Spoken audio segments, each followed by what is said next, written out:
It started with the way she'd pause before speaking, like her thoughts were too loud for the room. Some afternoons I'd watch her hands instead of her mouth. Not in a weird way. Just, her hands moved like she was holding something delicate. Always careful.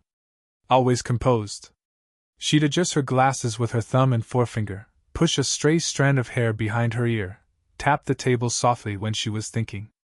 Graceful, but not rehearsed. She was older than the others in the department, but you didn't notice that unless you were looking.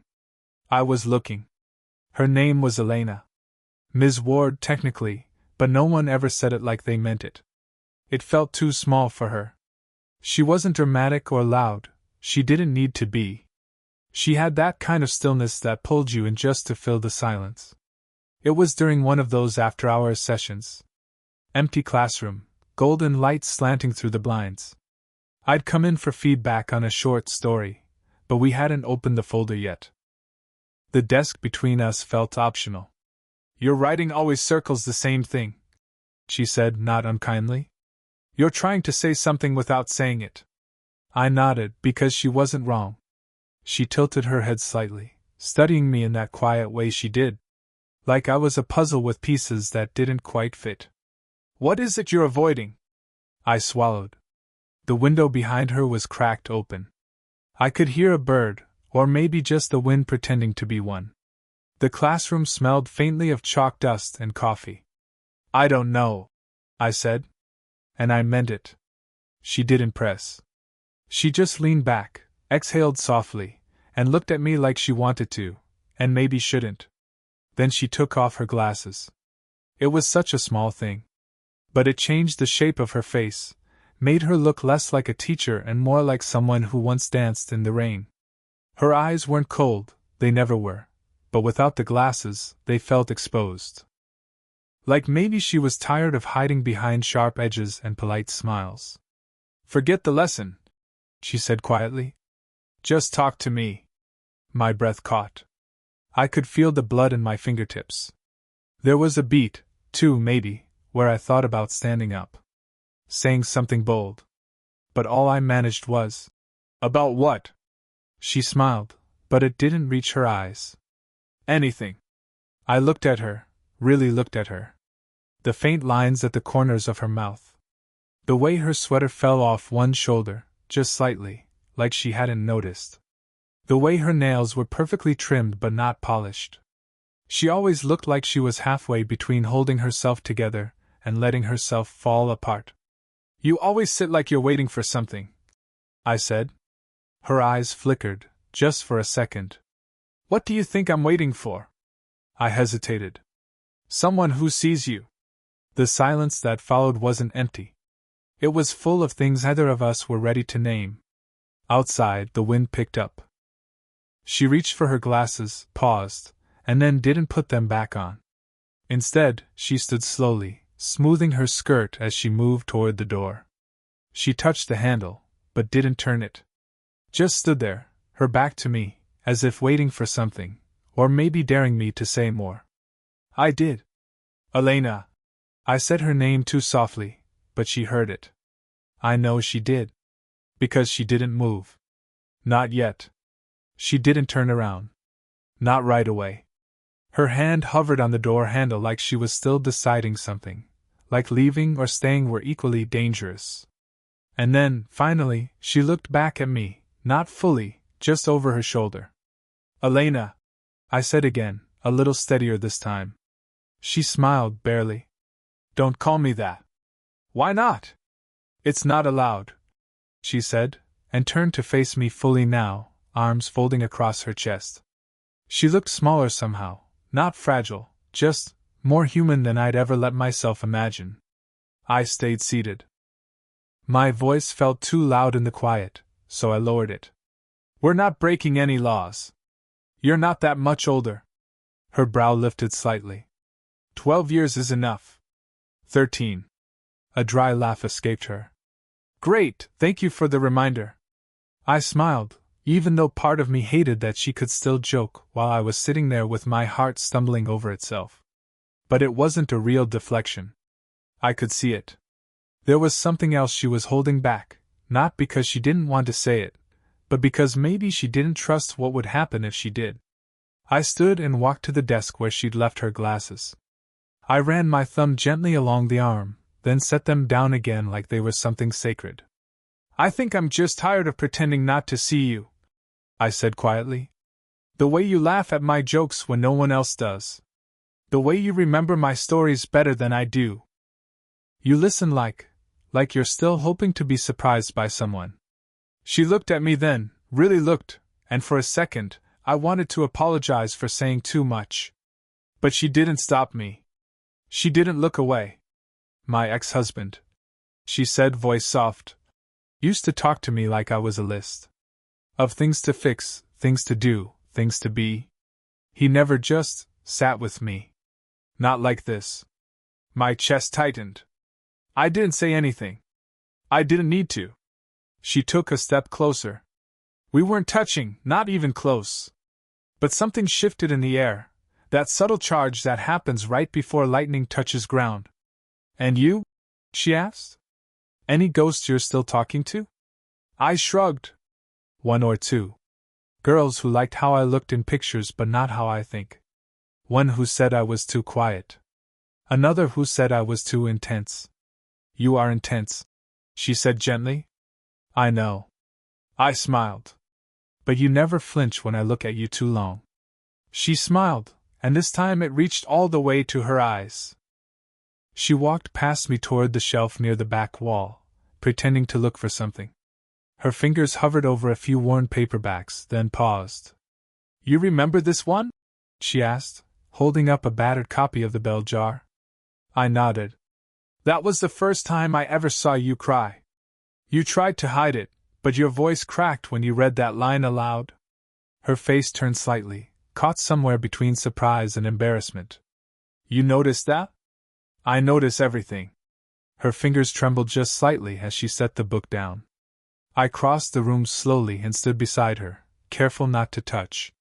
But our arms were close, too close, and I could feel the warmth of her skin in the space between. "Elena," I whispered again. She closed her eyes. "I should go," she said. "You haven't." She turned to face me again, but didn't move back. Her breath was slow, measured, like she was trying to calm a storm inside her chest. I could have reached for her hand. I almost did. Instead, I said, "Do you want me to stop coming here?" That hung in the air between us. She didn't answer. Not with words. But she didn't move away either. The room felt too still. Like we'd both stopped breathing without meaning to. She was right in front of me now, close enough that I could smell her perfume, soft and warm like jasmine after rain. Her eyes searched mine, not for permission, but for something more dangerous, recognition. As if we both knew where this was headed, even if either of us dared take that last step. Then her hand brushed mine. Accidentally? Maybe. We both flinched, not back, but inward, like something had cracked in us we weren't ready to name. Her voice broke the silence. "This is nothing." But it didn't sound like nothing.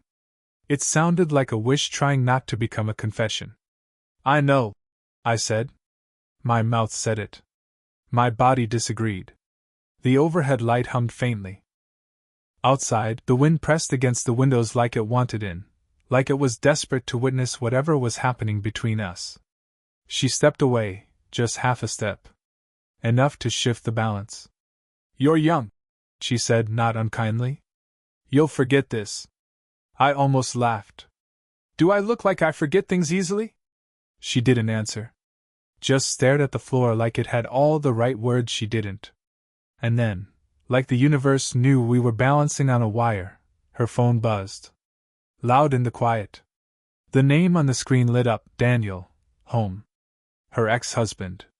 Or maybe not ex. She turned the phone over without answering, and I didn't ask. "I shouldn't have stayed this long," she said.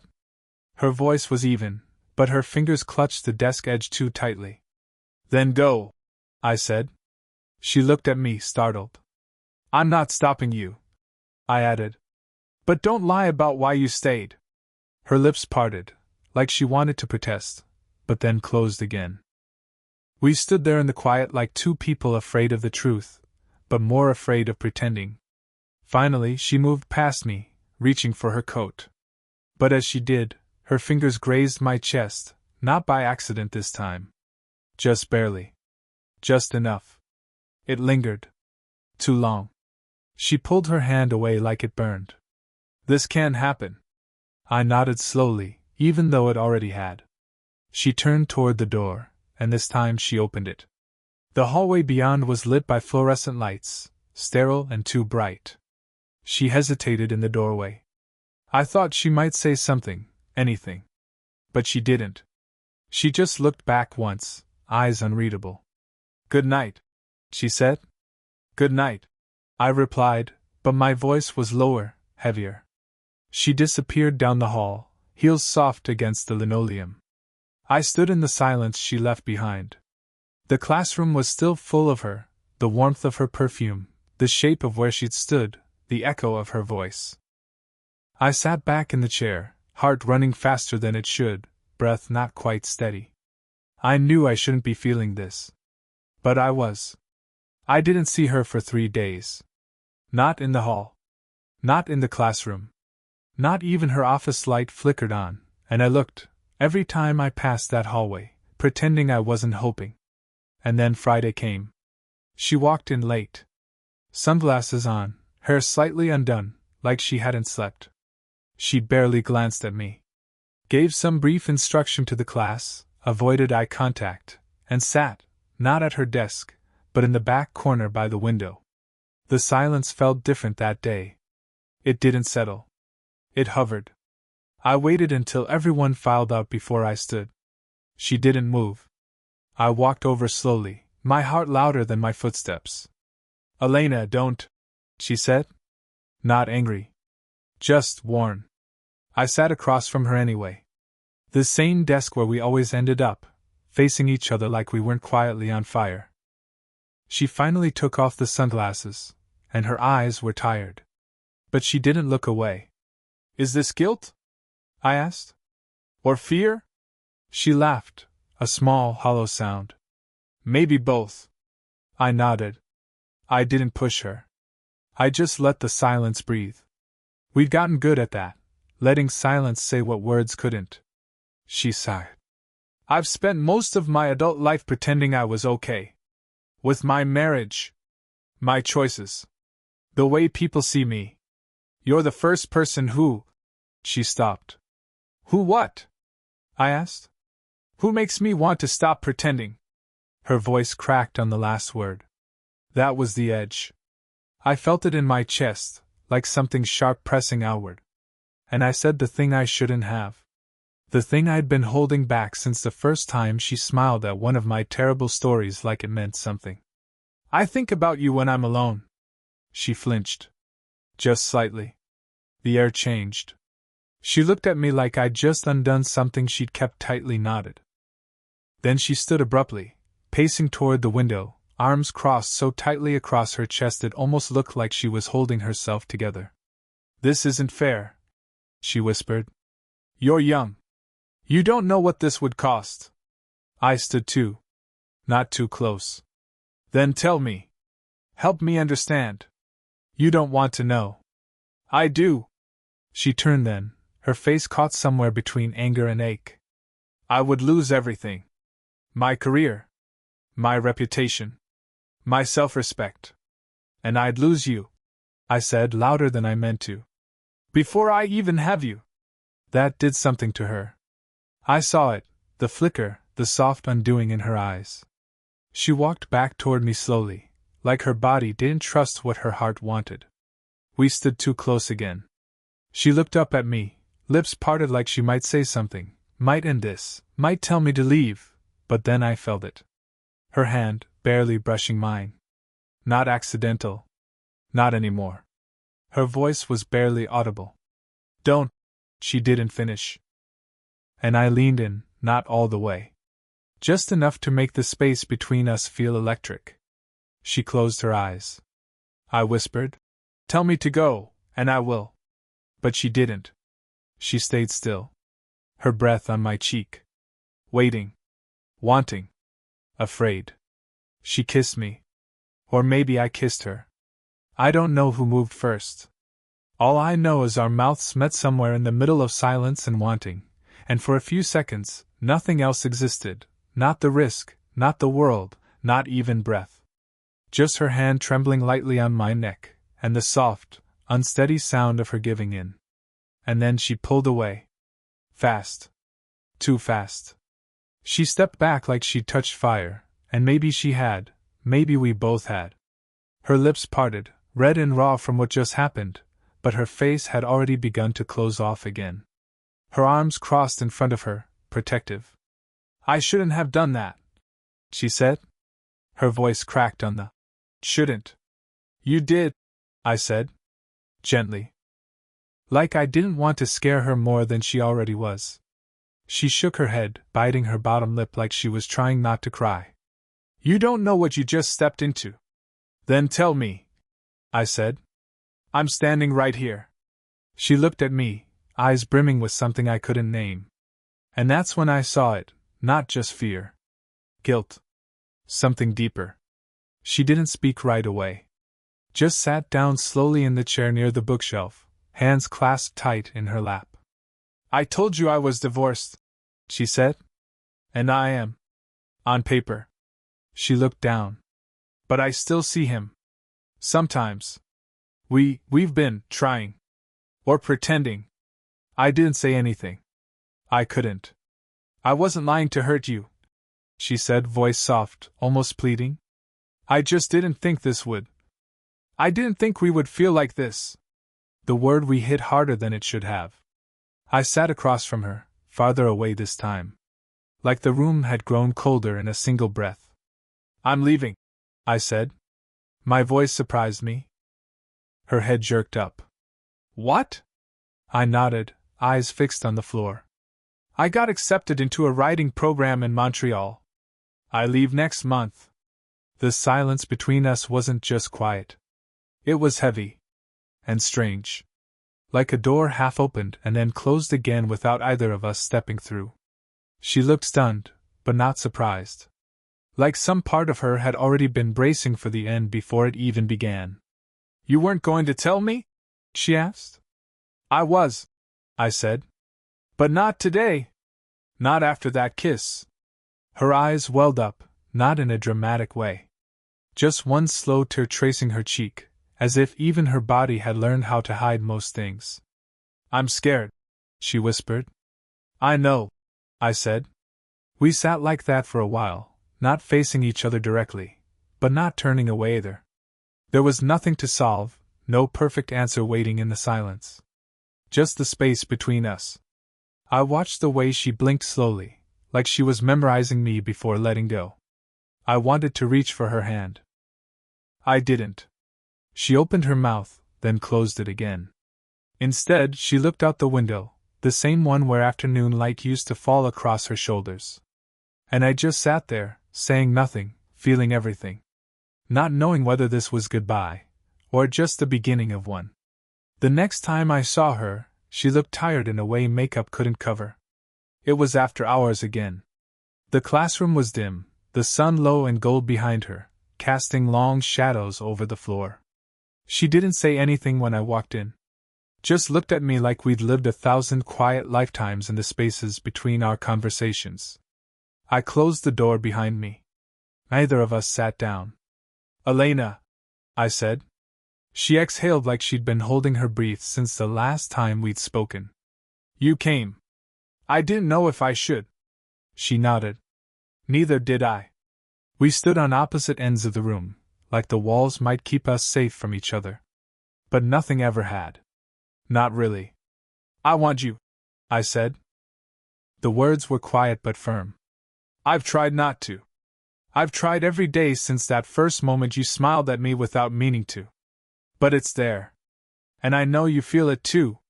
Her eyes dropped to the floor, then back to mine. I do, she said. Soft.